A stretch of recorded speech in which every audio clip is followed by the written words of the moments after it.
Hello दोस्तों, मैं Sarla Yadav SY Hindi platform channel पर एक बार फिर से आप सभी का हार्दिक अभिनंदन करती हूं। और हमने अपने SY हिंदी प्लेटफॉर्म चैनल पर हिंदी साहित्य के इतिहास पढ़ाना शुरू कर रखा है, जो कि इम्पोर्टेंट है आपके नेट, एस्टेट, जितनी भी प्रतियोगी परीक्षाएं होती है, KVS, DSSB, NVS, DSSB, TGT Hindi की जैसे अभी वैकेंसी निकली हुई हैं, चंडीगढ़ TGT हिंदी की वैकेंसी भी आई हुई हैं। तो सभी के लिए जो ये वीडियो है महत्वपूर्ण रहने वाली है, जहाँ पर भी हिंदी साहित्य के कवि और उनकी रचनाएं पूछी जाती हैं। तो कल भी मैंने एक वीडियो में डिस्कस किया था DSSB TGT हिंदी की बारे में, सिलेबस के बारे में। नहीं देखा है वो देख लें। और आज की इस वीडियो में हम पढ़ने वाले हैं, जैसे कि आपको पता है कि मैंने आदिकाल, भक्तिकाल और रीतिकाल संपूर्ण करवा दिया है हिंदी साहित्य के इतिहास में, और हमने शुरू कर रखा है आधुनिक काल। और आधुनिक काल को कविता के विकास क्रम से अगर उपभागों में विभाजित करते हैं तो सबसे पहला काल आता है हमारे पास भारतेंदु युग, जो कि मैं पूरा करवा चुकी हूँ। उसके बाद नंबर 2 पर द्विवेदी युग आता है, फिर छायावादी युग और उसके बाद प्रगतिवाद। तो यहाँ तक हम प्रगतिवाद तक हम पूरा करवा चुके हैं। सभी कवि, उनकी रचनाएं, उनसे संबंधित महत्वपूर्ण तथ्य, ये सारे हम डाल चुके हैं। तो आज की इस वीडियो में हम पढ़ेंगे अगला काल। नंबर 5 पर आता है हमारा प्रयोगवाद। प्रयोगवाद में आपको पता है कि कवि जो है सप्तक में विभाजित हैं। तो प्रयोगवाद में क्या हुआ कि 4 जो है हमारे पास सप्तक हैं, और सप्तक के नाम से जो प्रयोगवाद के कवि थे वो जो प्रयोगवाद के कवि थे उनको सप्तक में विभाजित किया गया है, और 4 सप्तक में विभाजित हैं। तो पहला जो सप्तक है, ध्यान रखना, उसको पहला सप्तक नहीं कहते हैं, उसको तार सप्तक कहते हैं। उसको तार सप्तक कहते हैं। पहले को हम तार सप्तक कहते हैं, दूसरे को दूसरा सप्तक, और तीसरे को दूसरा सप्तक, और तीसरे को तीसरा सप्तक, और चौथा सप्तक। इस तरीके से 4 सप्तक में प्रयोगवाद के सारे कवि विभाजित हैं। तो तार सप्तक में कौन से 7 कवि आते हैं? हर एक सप्तक में 7-7 कवि हैं। दूसरे सप्तक में कौन से 7 कवि आते हैं, और तीसरे सप्तक में कौन से कवि आते हैं, चौथे सप्तक में कौन से कवि आते हैं, इसकी मैं एक अलग से वीडियो बनाऊंगी। लेकिन आज जो है हम जो चारों सप्तक हैं और इनके जो महत्वपूर्ण कवि हैं और उनकी जो रचनाएं हैं, आज की इस वीडियो में हम ये कवि, प्रयोगवाद के सारे कवि और उनकी रचनाएं पढ़ेंगे।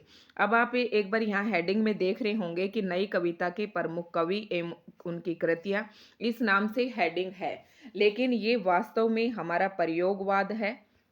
प्रयोगवाद के बाद ही हमारा नई कविता आता है, नई कविता जिसे कहते हैं। और नई कविता के बाद हमारी समकालीन कविता आती है। तो प्रयोगवाद और नई कविता दोनों में कवि जो हैं लगभग लगभग एक जैसे ही हैं। तो यहाँ पर आप ये प्रयोगवाद ही समझें। तो मैं प्रयोगवाद के कवि ही यहाँ पर करवा रही हूँ, और उनकी कौन कौन सी प्रमुख कृतियाँ हैं ये हम इस वीडियो में देखेंगे, और उनसे जो महत्वपूर्ण तथ्य हैं वो सब आपको एक ही प्लेटफॉर्म पर मिलने वाले हैं। देखते हैं आज की इस वीडियो में कवि और उनकी रचनाएं पढ़ेंगे। उसके बाद जो प्रयोगवाद है उसके जो महत्वपूर्ण तथ्य होंगे वो मैं एक और नेक्स्ट वीडियो बना दूंगी। इसके अलावा आपको अन्यत्र कहीं भी भटकने की ज़रूरत नहीं है। अगर आप UGC नेट तक का एग्ज़ाम देते हैं या असिस्टेंट प्रोफेसर का कोई एग्ज़ाम देते हैं तो ये उसके लिए भी आपको सफिशियंट है, क्योंकि महत्वपूर्ण तथ्य में हम सारी बातें करेंगे और आज हम कवि और उनकी रचनाएं पढ़ेंगे। तो सबसे पहला कवि आता है सच्चिदानंद हीरानंद वात्स्यायन अज्ञे, जिसे कि प्रयोगवाद का प्रवर्तक कहा जाता है। तो अज्ञे की रचनाएं हम पढ़ेंगे, उनके बारे में सारा सब कुछ जानेंगे। तो जीवन काल है 1911 से 1987, और ये प्रयोगवाद के कवि हैं। अज्ञे को प्रयोगवादी कहा जाता है, प्रयोगवाद के कवि हैं। और इनकी रचनाएं हैं, पहले इनकी पत्रिकाएं देख लेते हैं कि किन किन पत्रिकाओं का इन्होंने संपादन किया। तो पहली ही पत्रिका है इनकी दिनमान, प्रतीक, एवरीमैन्स, नवभारत टाइम्स, तार सप्तक, दूसरा सप्तक और तीसरा सप्तक। तो इन सब का संपादन किया सच्चिदानंद हीरानंद वात्स्यायन अज्ञे ने। तो ये इन्होंने इन इन पत्रिकाओं का संपादन किया। अब इनकी काव्य कृतियां देख लेते हैं कौन कौन सी हैं। आप अपने नोट्स बनाते जाएं, साथ साथ काव्य कृतियों पर एक बार नजर डालते हैं। काव्य कृतियां कौन सी है? हरी घास पर क्षण भर, बावरा अहेरी, इंद्रधनुष रोंदे हुए, अरि ओ करुणा प्रभा में, आंगन के पार द्वार, कितनी नाव में कितनी बार, सागर मुद्रा, महावृक्ष के नीचे, क्योंकि मैं उसे जानता हूँ, नदी की बांक पर छाया, ऐसाधे वीणा, चिंता इतलियम। तो ये इनकी काव्य कृतियां हैं। आप इन्हें याद कैसे करेंगे? हरी घास पर क्षण भर, बावरा अहेरी, इंद्रधनुष रोंदे हुए। कह रहा है कि अरे ओ बावरा अहेरी, थोड़ी बहुत देर हरी घास पर क्षण भर के लिए चला करो, इससे पहले कि इसे इंद्रधनुष रोंद दे, और करुणा का प्रभात हो उससे पहले अरे ओ बावरा बावरा बावरा अहेरी, तुम हरी घास पर क्षण भर के लिए चला करो। आंगन के पार द्वार भी कभी निकला करो, कितनी नाव में कितनी बार, सागर मुद्रा, मैंने तुम्हें कितनी बार कितनी नाव में बैठे हुए देखा है, सागर मुद्रा में और महावृक्ष के नीचे, क्योंकि मैं उसे जानता हूँ। देखो, आप एक ऐसे ले सकते हो, आगे के लिए ही आगे जी कह रही हैं कि अरि ओ बावरा अहेरी, हरी घास पर भी क्षण भर के लिए चला करो, करुणा का प्रभात होने से पहले, इन उसको इंद्रधनुष रोंदे उससे पहले। ठीक है, मैंने तुम्हें कितनी बार देखा है, आंगन के पार द्वार, कितनी नाव में कितनी बार, और सागर मुद्रा में देखा है, महावृक्ष के नीचे बैठे हुए, क्योंकि मैं उसे जानता हूँ। आगे जी कह रहे, क्योंकि मैं उसे जानता हूँ, नदी की बांक पर छाया, ऐसा दे वीणा बजाते हुए, और चिंता में उसे देखा है, इतलियम। तो ये मैं आपको एक ट्रिक बता रही थी कि इस तरीके से आपको याद रह जाएंगी कि आगे जी कह रहे हैं, अपनी प्रेयसी को कह रही हैं, आप इस तरीके से ट्रिक बनाकर इसे याद कर सकते हैं। तो ये कुछ उनकी महत्वपूर्ण रचनाएं थी, और ये जो है विशेष टिप्पणी जो है इनके बारे में, वो हम देख लेते हैं एक एक कर कर। ये आगे जी जो है, आगे को किस प्रकार का कवि कहते हैं? आगे जी जो है एक विद्रोह, निराशा, भावुकता एवं कुंठा का चित्रण। इनकी जो रचनाएं हैं, ये रचनाएं, इनकी जो काव्य कृतियां हैं, इनमें विद्रोह का स्वर है, निराशा का भाव है, भावुकता है एवं कुंठा का चित्रण किया गया है। आपसे पूछे कि प्रयोग धर्मी कवि कौन है, तो अज्ञे जी को प्रयोग धर्मी कहा गया है। इन्होंने प्रतीकों का प्रयोग किया है, अपने काव्य में शब्दों के प्रयोग पर बल दिया है, और क्षण बोध का महत्व, मतलब एक क्षण का जो महत्व होता है उसको समझाया है। प्रारंभ में छायावादी, बाद में प्रयोगवादी कवि, मतलब अज्ञे जी जो थे, सबसे पहले प्रारंभ में ये छायावादी थे और बाद में ये प्रयोगवादी हो गए। बौद्धिकता एवं व्यंग्य, युग चिंतन, बिंब सृष्टि, प्रकृति सौंदर्य एवं मानव सौंदर्य का चित्रण। अब जो बच्चे मान लो एमए का एग्जाम दे रहा है, सब्जेक्टिव एग्जाम है उनका, लिखने वाला एग्जाम है, और आपसे पूछ ले कि आगे की काव्य प्रवृत्तियों पर प्रकाश डालिए, तो ये सारे आगे जी की काव्य प्रवृत्तियां ही हैं। आप यहाँ से याद कर सकते हैं, और जिनका ऑब्जेक्टिव पेपर आता है उनसे इनमें से कोई भी प्रश्न पूछे तो आप उसका आराम से टिक कर सकते हैं। बढ़ते हैं हम दूसरे कवि की तरफ, और दूसरे कवि हैं हमारे पास, तो गजानन माधव मुक्तिबोध जी मोस्ट इम्पोर्टेंट हैं। गजानन माधव मुक्तिबोध जी, और ये आते हैं हमारे पहले ही ये सप्तक के कवि हैं, पहले ही सप्तक के कवि हैं ये। गिरजा कुमार माथुर ये भी तार सप्तक के कवि हैं, गजानन माधव मुक्तिबोध भी तार सप्तक के कवि हैं।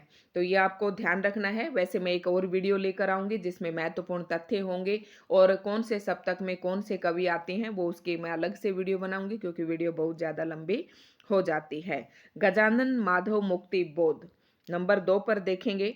1917 में इनका जन्म हुआ और 1964 में इनकी मृत्यु हुई, और इनकी काव्य कृतियां हैं चांद का मुंह टेढ़ा है, भूरी भूरी खाक धूल। ये इनके दो काव्य संग्रह हैं ये। इन्हें काव्य कृतियां नहीं कह सकते, काव्य कृतियां हैं लेकिन ये संग्रह हैं, इसमें बहुत सारी कविताओं का संकलन है। और आलोचनात्मक इन्होंने कौन कौन सी रचनाएं लिखी हैं? एक तो लिखी है तार सप्तक के कवि। आपके प्रश्न में, आपके पेपर में प्रश्न आ जाए कि तार सप्तक के कवि नामक रचना किसकी है, तो ये गजानन माधव मुक्तिबोध जी की है। और कामायनी एक पुनर्विचार, ये मोस्ट इम्पोर्टेंट रचना है, पेपर में पूछी जाती है। तो ये भी गजानन माधव मुक्तिबोध जी की है और आलोचनात्मक कृति है ये। काव्य कृति से आलोचनात्मक कृति है।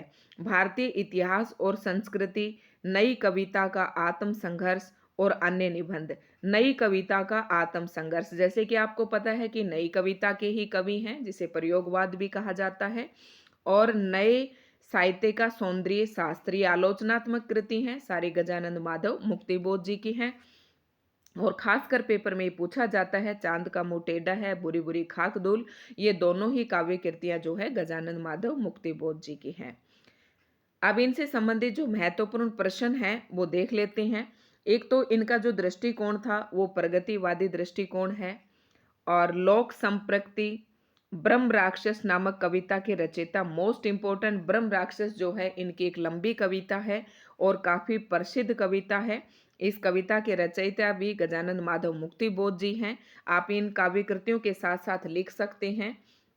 ब्रह्म राक्षस और अंधेरे में नामक प्रसिद्ध कविता के रचयिता, ये दोनों ही जो कविताएं हैं, ब्रह्म राक्षस और अंधेरे में, ये दोनों ही गजानन माधव मुक्तिबोध जी की रचनाएं हैं। शोषितों से गहरा लगाव, दो वर्ग होते हैं हमारे समाज में, एक शोषक वर्ग होता है और एक शोषित वर्ग होता है। जिसका जो शोषण करता है उसे शोषक कहते हैं और जिसका शोषण किया जाता है वो शोषित कहलाता है। तो शोषितों से गहरा लगाव था, मतलब इस वर्ग के लोगों से गजानन माधव मुक्ति बोध जी का गहरा लगाव रहा है। जीवन से जुड़ी कविता के सृजक, बिंब विधान एवं शिल्प सजगता, प्रतीक विधान में नयापन और कविताओं में क्लिष्टता एवं जटिलता, तो ये इनके काव्य की कुछ महत्वपूर्ण विशिष्ट बातें थीं जो इनके काव्य की प्रवृत्तियों में पाई जाती हैं। अगले कवि हैं हमारे पास, इनको याद करने का कोई खास इसका वो है नहीं, गजानंद माधव मुक्तिबोध जी, तो ये चांद का मुंह टेढ़ा है, गजानन जी का मुंह हमेशा टेढ़ा ही रहता है, चाहे बुरी बुरी खाक धूल ही क्यों न हो, वो हमेशा मुंह को सिकोड़ते हैं, आप ऐसे कर सकते हैं। और ये तार सप्तक के कवि, भारतीय इतिहास और संस्कृति, कामायनी एक पुनर्विचार, ये इनकी आलोचनात्मक कृतियां हैं। जब हम निबंध पढ़ेंगे या आलोचनात्मक कृति पढ़ेंगे तो वहां पर भी हम इन्हें याद कर लेंगे। अगले जो कवि हैं गिरजा कुमार माथुर आते हैं और मोस्ट इम्पोर्टेंट है, एक रचनाएं आपके DSSS TGT हिंदी में, चंडीगढ़ वाली वैकेंसी में और हर एक परीक्षा में पूछा ही जाता है। तो इनकी काव्य कृतियां हैं, मंजीर, नाश और निर्माण, धूप के धान, साक्षी रहे वर्तमान, भीतरी नदी की यात्रा, शिलापंख चमकीले, छाया मत छूना, पृथ्वी कल्प, कल्पांतर। गिरजा कुमार माथुर, जब गिरते हैं तो उससे आप कोई भी इसके ट्रिक बना सकते हैं। वैसे मैंने तो ये इनको ऐसे ही याद कर लिया था। नंबर 1 आप अपने नोट्स में ऐसे लिखना, फिर आपको जल्दी याद हो जाएंगी। नंबर 2 पर है मंजीर, नाश और निर्माण, ऐसे आप लिखेंगे तो आपको जल्दी याद हो जाएंगे। ऐसे एक ही लाइन में सारी मत लिखना। तीसरे नंबर पर धूप के धान, तो ऐसे आपको लिखने हैं। और आपके घर में कोई इस नाम से हो तो उससे आप कोई भी ट्रिक अपनी बना सकते हैं। हमेशा अपने से और कवि के नाम से ही जोड़कर उनके रचनाओं को याद करें तो आप भूलेंगे नहीं। तो कौन सी है? मंजीर, नाश और निर्माण, धूप के धान, ये तीनों एक साथ याद कीजिए। साक्षी रहे वर्तमान, भीतरी नदी की यात्रा, शिलापंख चमकीले, छाया मत छूना, पृथ्वी कल्प और कल्पांतर। तो ये कल्प और कल्पांतर से याद रह जाएंगी कि गिरजा कुमार माथुर की हैं। आलोचनाएं हैं, नई कविता, सीमाएं और संभावनाएं। अब इन्होंने भी आलोचनात्मक, जैसे कि हमने अभी इसकी गजानन माधव मुक्तिबोध जी की आलोचनात्मक कृतियां पढ़ी थी, इसी प्रकार से गिरजा कुमार माथुर की भी एक आलोचनात्मक कृति है कि नई कविता की क्या सीमाएं हैं और क्या उनकी संभावनाएं हो सकती हैं। ये इन्होंने आलोचनात्मक कृति लिखी और ये इनकी काव्य कृतियां हैं। इनका जन्म 1919 में हुआ था। तो ये भी तार सप्तक के कवि हैं। देखो सभी का बता रखा है यहाँ पर। सामाजिक यथार्थ के प्रति आग्रह, नए बिंब प्रतीकों एवं उपमानों का प्रयोग, रोमांटिक भावना, सौंदर्य बोध, शिल्प के प्रति सजग, नाद, सौंदर्य, वर्ण मैत्री का कुशल प्रयोग, विषय की मौलिकता, प्रतीकों एवं बिंबों का प्रयोग, ये तो ज़्यादातर सभी के एक जैसे ही हैं। यहाँ से एग्जाम में केवल सब्जेक्टिव में लिखने के लिए आपके काम आता है, लेकिन यहाँ फिर भी कई महत्वपूर्ण प्रश्न मिल जाते हैं जो सीधे आपके एग्जाम में रखे होते हैं। तो टीजीटी लेवल में तो ये पूछ सकते हैं कि गिरजा कुमार माथुर किस सप्तक के कवि हैं, तो तार सप्तक के कवि हैं, जो कि पहला ही सप्तक था, 1943 में प्रकाशित हुआ था। दूसरा सप्तक 1951 में प्रकाशित हुआ था। ठीक है, ये जब मैं एक अलग से वीडियो लाऊंगी तो उसमें आपको बताऊंगी। अगले कवि आते हैं भवानी प्रसाद मिश्र।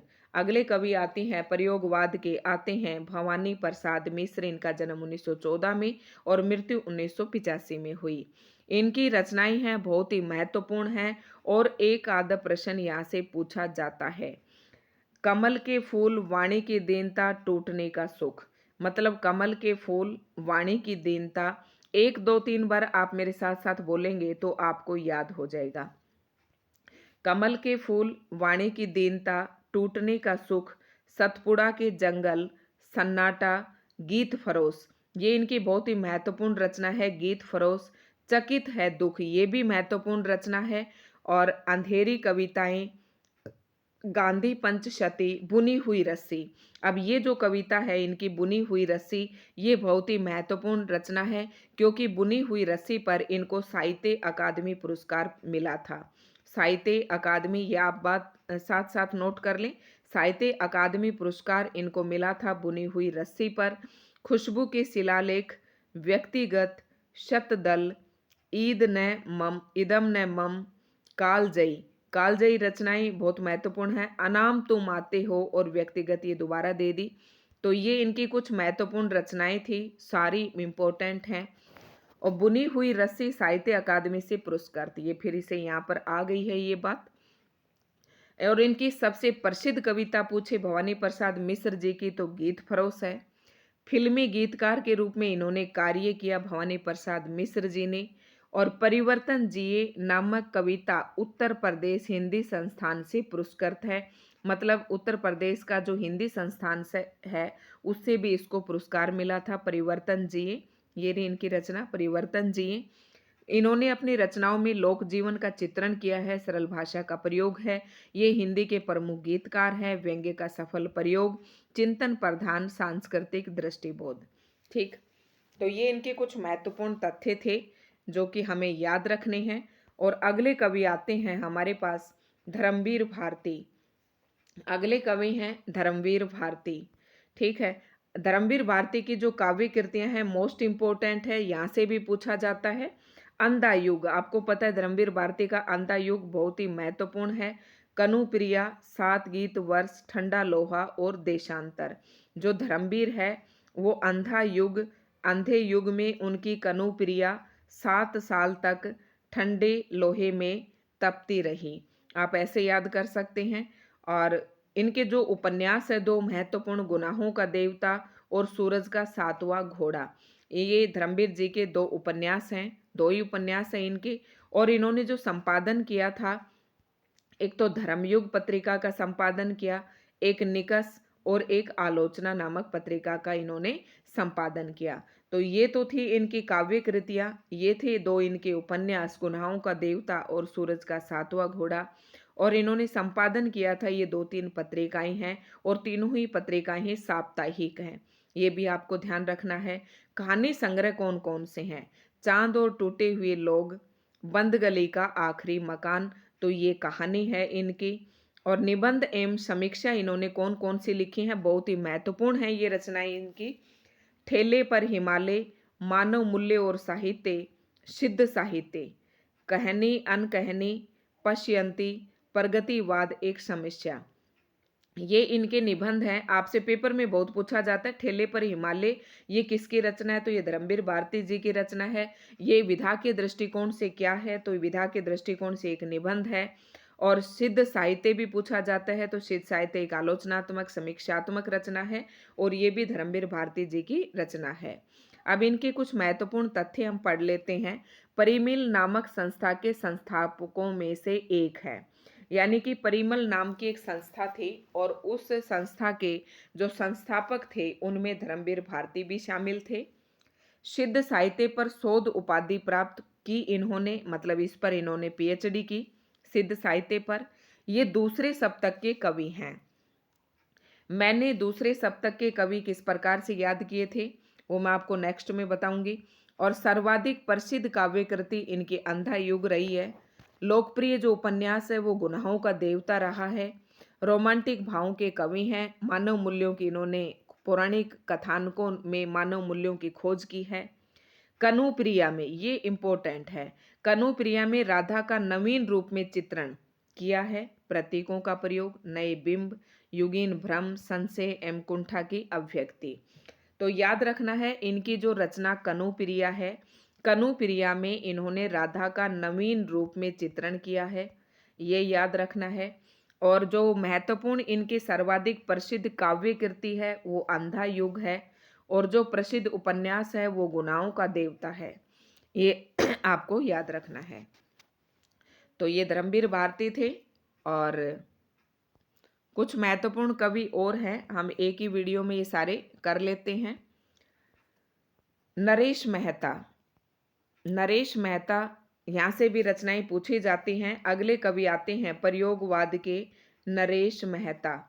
तो इनका जन्म जो था 1922 में हुआ था। ये छठे, ये सारे मैंने आप सीक्वेंस से लगा सकते हैं इनके जन्म से हिसाब के, और जन्म के हिसाब से सीक्वेंस में लगाकर ही इनकी रचनाएं लिखें, ताकि आपको अलग से यूजीसी नेट के लिए अलग से कवि क्रम में याद ना करना पड़े। जब भी आप अपने नोट्स बनाएं तो क्रम में ही लिखें। काव्य कृतियां हैं वन पांखे सुनो बोलने दो चीड़ को पिछले दिनों नंगे पैरों।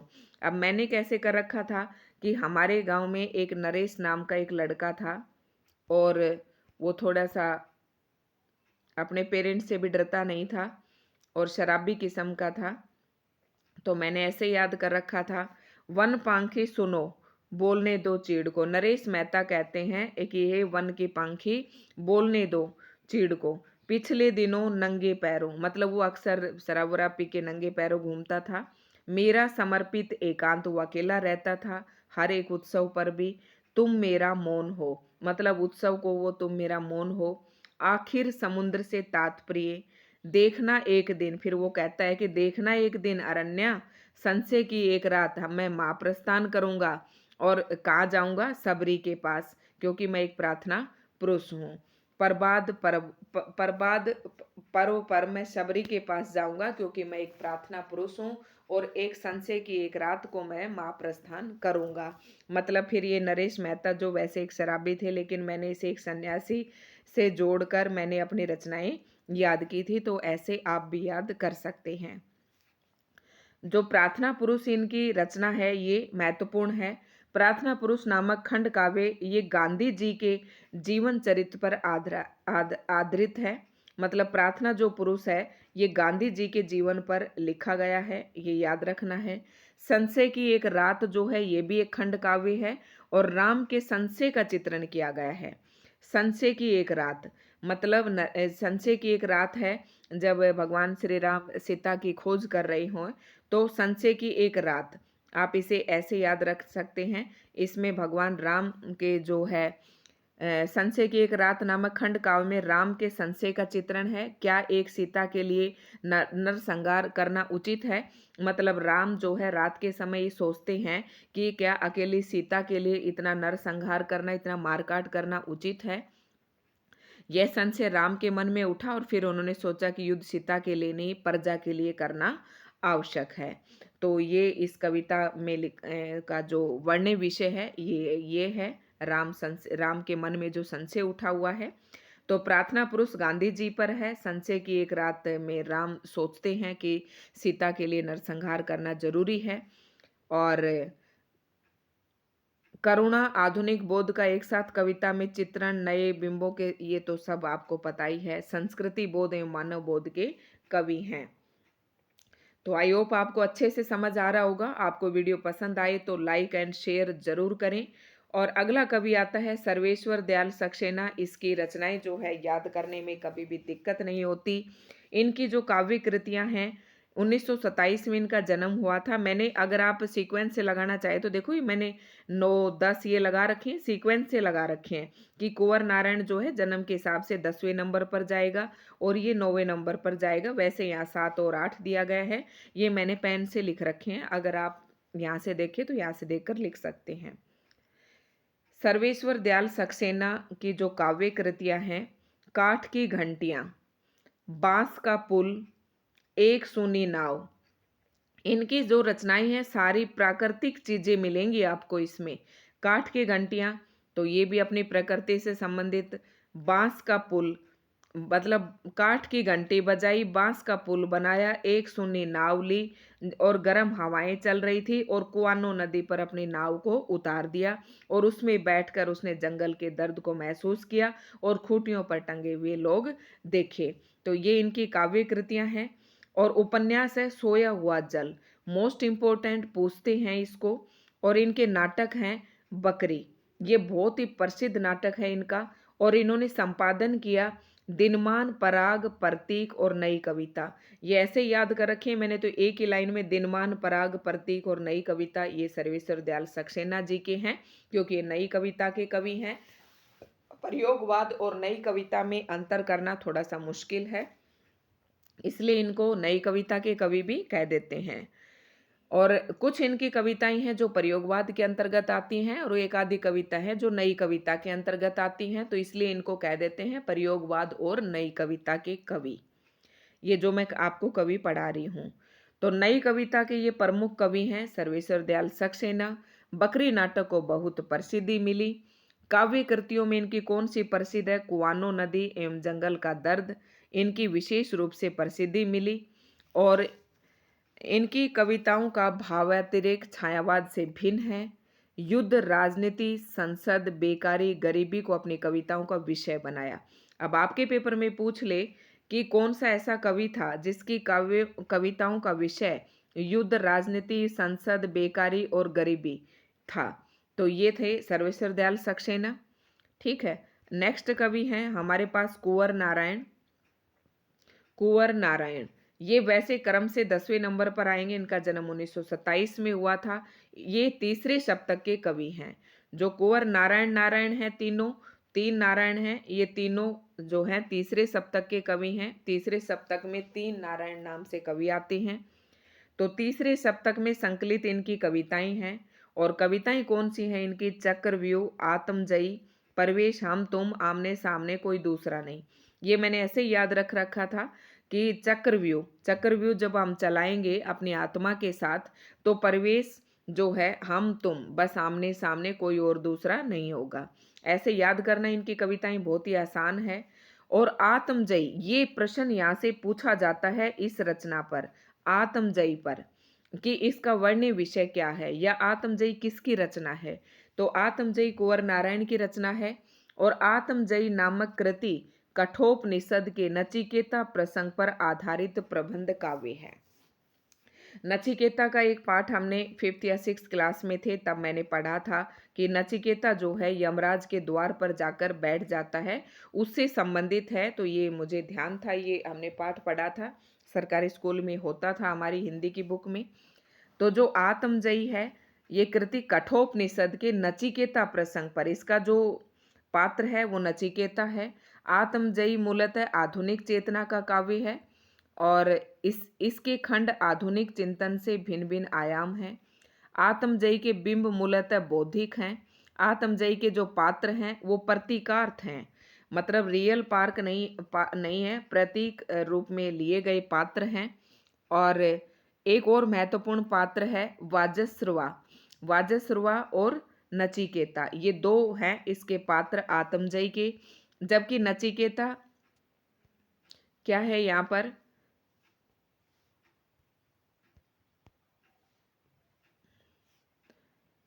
आत्मजयी के पात्र प्रकृति प्रतीकार्थ व्यक्त कहें। वाजस्रवा पुराने मूल्यों की वाहक पीढ़ी का प्रतीक है, जबकि नचिकेता प्रबुद्ध नई चेतना का प्रतीक है।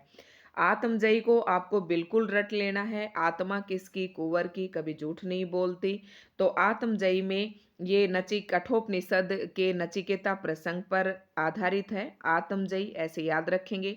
2 इसके पात्र हैं, वाजस्रवा, क्योंकि पेपर में पूछा जाता है यहाँ से एक प्रश्न, वाजस्रवा और नचिकेता। तो जो नचिकेता हैं वो आधुनिक नई बुद्धि, प्रबुद्ध नई चेतना का प्रतीक है, और जो वाजस्रवा है ये पुराने मूल्यों की वाहक पीढ़ी का प्रतीक है।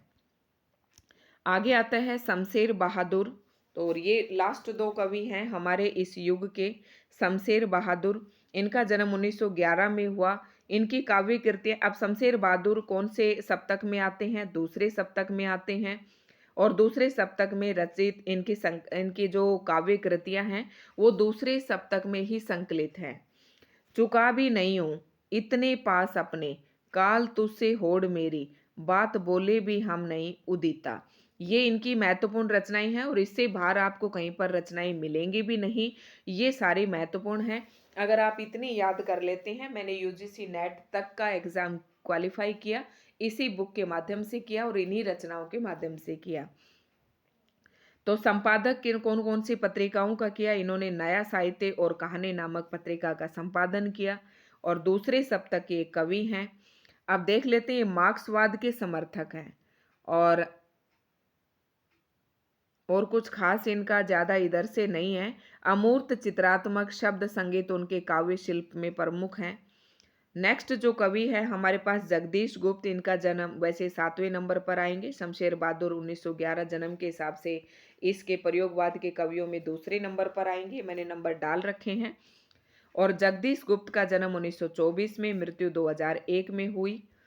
इनकी काव्य कृतियां हैं नाव के पाव, शब्द जरूर पूछी जाती हैं। छोटे छोटे शब्दों की काव्य कृतियों के नाम जो हैं बहुत ही छोटे छोटे हैं लेकिन एग्जाम में पूछे जाते हैं।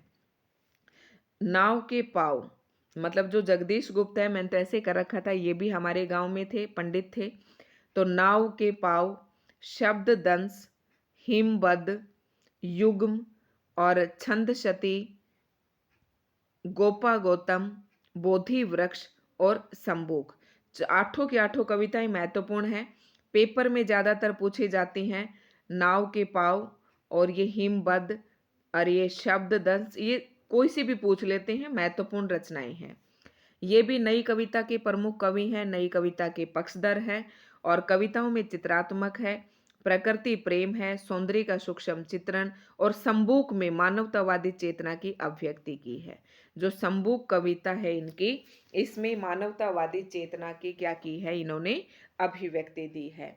तो ये थे हमारे प्रयोगवाद के कुछ प्रमुख कवि। और इन्हें प्रयोगवाद जो है पूरा सप्तक में बटा हुआ है।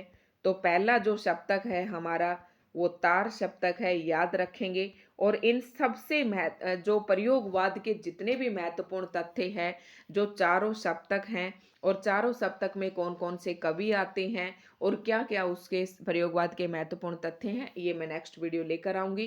पहले मैंने आपको रचनाएं दे दी हैं, आप लिखिए और रचनाओं को याद करिए। ठीक है, तार सप्तक में 7 कवि हैं, दूसरे सप्तक में भी 7 कवि हैं, ये हम अगले उसमें पढ़ेंगे। दोस्तों, अगर आपको हमारी वीडियो अच्छी लगी हो तो लाइक एंड शेयर करें, और अगर आप हमारे चैनल पर पहली बार आए हैं तो चैनल को सब्सक्राइब कर लें और करते रहें हमारे साथ तैयारी। यूजीसी नेट, अभी आपको पता है ये वीडियो असिस्टेंट प्रोफेसर के लिए भी महत्वपूर्ण रहने वाली है, क्योंकि अभी हरियाणा में कह रहे हैं कि असिस्टेंट प्रोफेसर की वैकेंसी आने वाली है। तो एक दिन में तैयारी नहीं की जाती, और जो टेट वाले बच्चे थे, एस्टेट वाले बच्चे थे, ये कई बार इस बार निराश हुए थे क्योंकि हिंदी साहित्य को नहीं पढ़ते हैं, तो वो हिंदी साहित्य को भी जरूर पढ़ना शुरू कर दें।